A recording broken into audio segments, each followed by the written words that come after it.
sewangi siramu cumake sirmo ojo tangi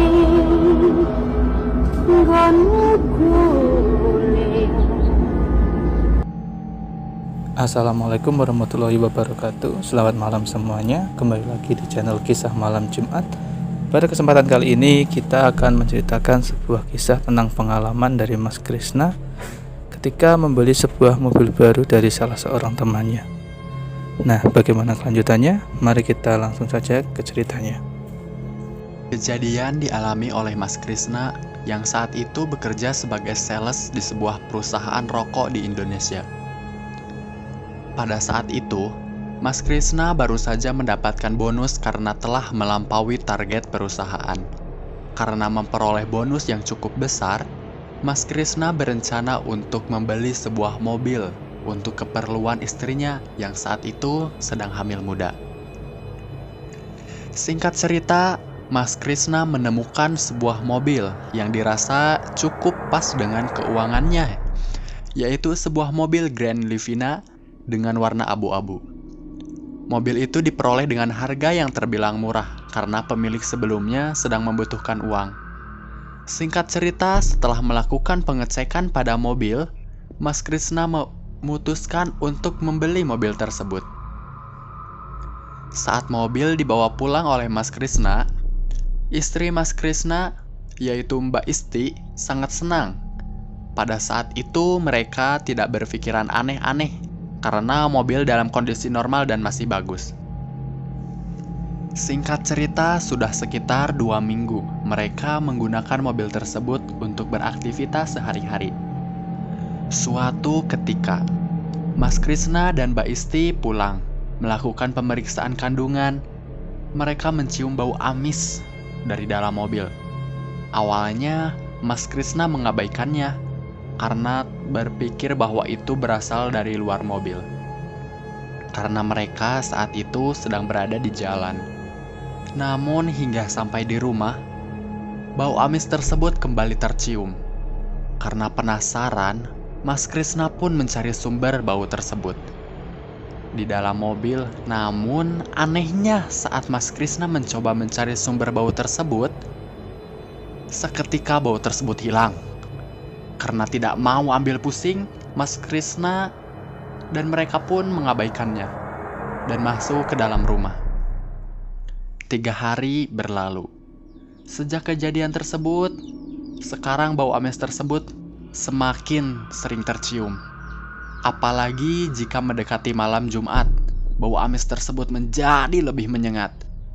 Karena hal tersebut, Mas Krisna menjadi sering pergi untuk mencuci mobilnya untuk menghilangkan bau tersebut. Nah, selain itu juga sering terdengar suara tangisan bayi, terutama saat mereka berkendara di malam hari. Karena merasa khawatir, Mas Krisna berencana untuk bertemu dengan salah satu paranormal di kampungnya untuk menanyakan perihal tersebut. Namun karena kesibukan, Mas Krisna akhir-akhir ini dia selalu mengundurkan jadwal ke paranormal tersebut. Sampai suatu ketika ada sebuah kejadian. Jadi saat itu Mas Krisna pulang larut malam karena lemburnya di kantor. Sekitar pukul 1 dini hari, Mas Krisna baru pulang dari kantornya. Sepanjang jalan pulang, Mas Krisna terus mencium bau amis darah dari mobilnya.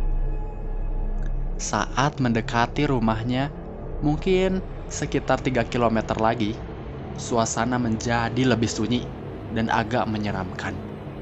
Di sepanjang jalan terdengar suara tangisan bayi. Namun kali ini suaranya terdengar jelas dan tidak samar-samar lagi. Karena merasa penasaran, Mas Krisna pun melihat ke kaca spion mobilnya.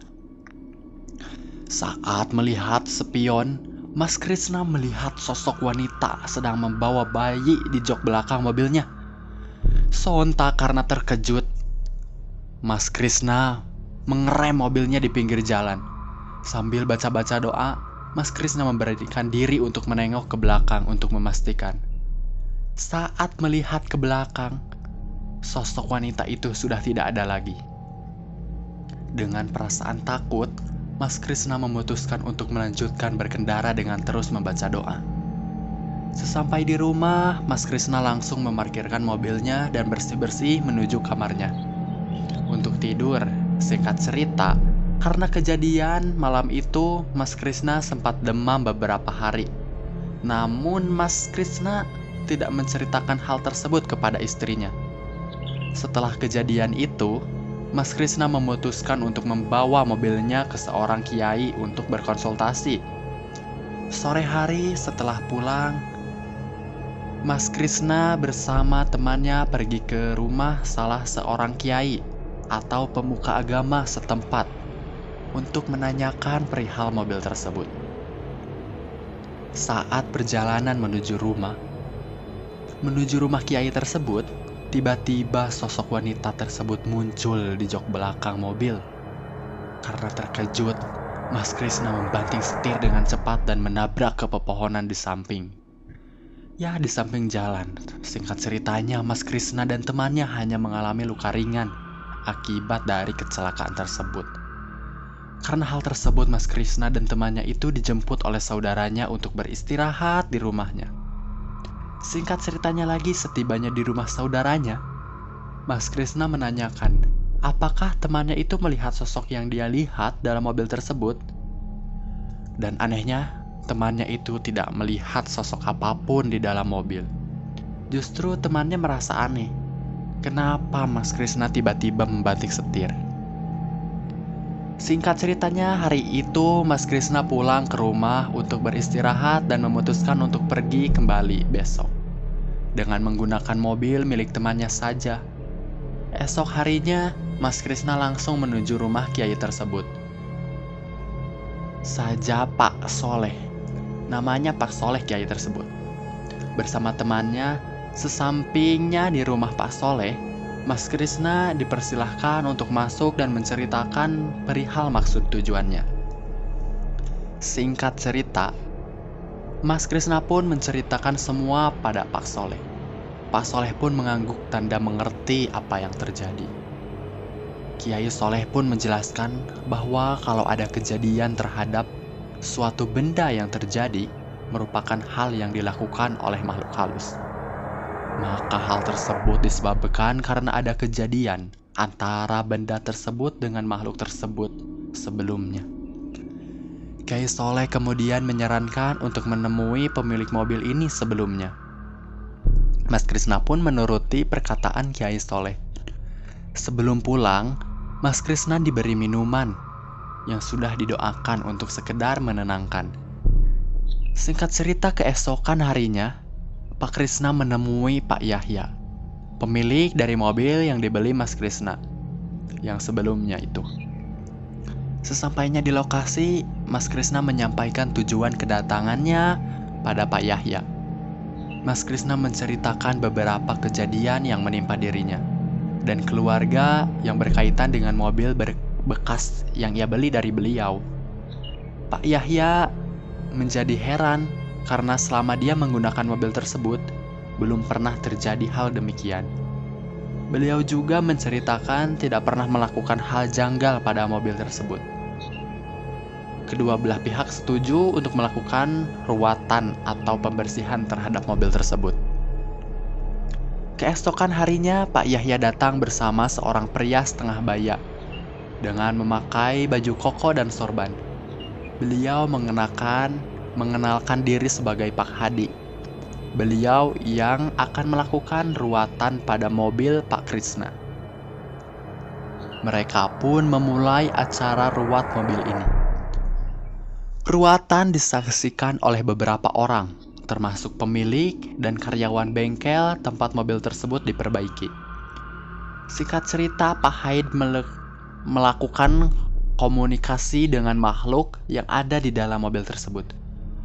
Kurang lebih 1 jam, Pak Hadi menghentikan ruatan tersebut. Beliau kemudian memanggil Pak Yahya dan Mas Krishna untuk membicarakan hal tersebut. Pak Hadi menjelaskan bahwa penghuni mobil tersebut bernama Reni. Dia tak mau pergi karena telah senang berada di dalam mobil tersebut. Beliau juga menjelaskan bahwa jika makhluk tersebut menyebut nama Doni dan dia menanyakan kepada Pak Yahya dan Mas Krisna, adakah yang mengenal nama tersebut?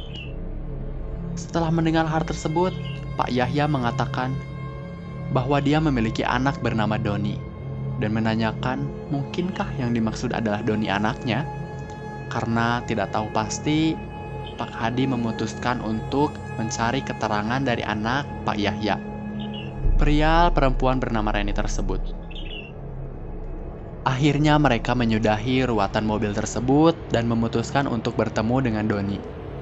Kebetulan Doni sedang ada di rumah, jadi mereka dapat langsung bertanya kepada Doni perihal hal tersebut.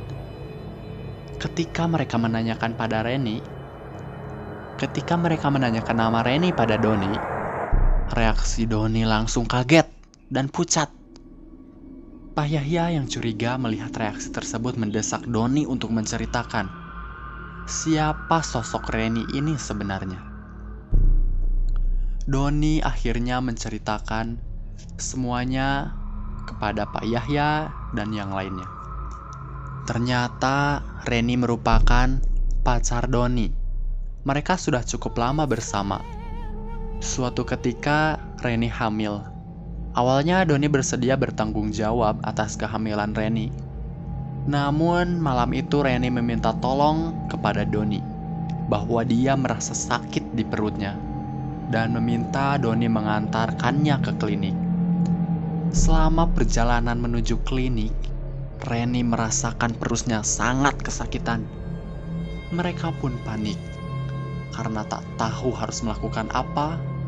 Namun entah apa yang dipikirkan Doni malam itu. Dia memutuskan untuk membunuh Reni dan bayinya dengan cara membekap Reni karena khawatir perbuatannya diketahui oleh orang lain. Doni kemudian membuang jasad Reni di jurang di suatu tempat malam itu juga. Ketika mendengar cerita lengkap dari Doni, Pak Yahya tak kuasa menahan emosi dan memukul Doni. Dia langsung bersumpah bahwa Doni harus mempertanggungjawabkan perbuatannya. Pak Yahya pun mendesak Doni untuk menunjukkan di mana dia membuang jasad Reni. Keesokan harinya setelah mereka melaporkan ke polsek terdekat dan ditemani beberapa anggota kepolisian, mereka langsung menuju jurang yang dimaksud oleh Doni. Ternyata jurang yang dimaksud Doni adalah jurang di mana tempat Krisna kecelakaan beberapa hari yang lalu.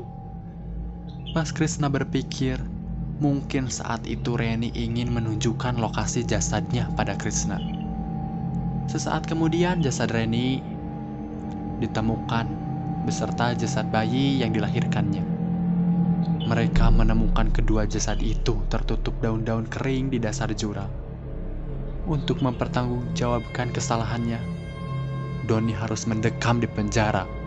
Sementara itu, nasib mobil si Abu Monyet sampai saat ini masih dihantui oleh sosok Reni yang membawa serta bayinya. Sampai saat ini, jika Krisna sedang menyetir malam-malam, masih suka mendengar suara tangisan bayi di mobil itu dan masih mencium bau amis yang masih tercium di sana. Itulah kisah dari mobil berdarah. Sekian dan sampai jumpa.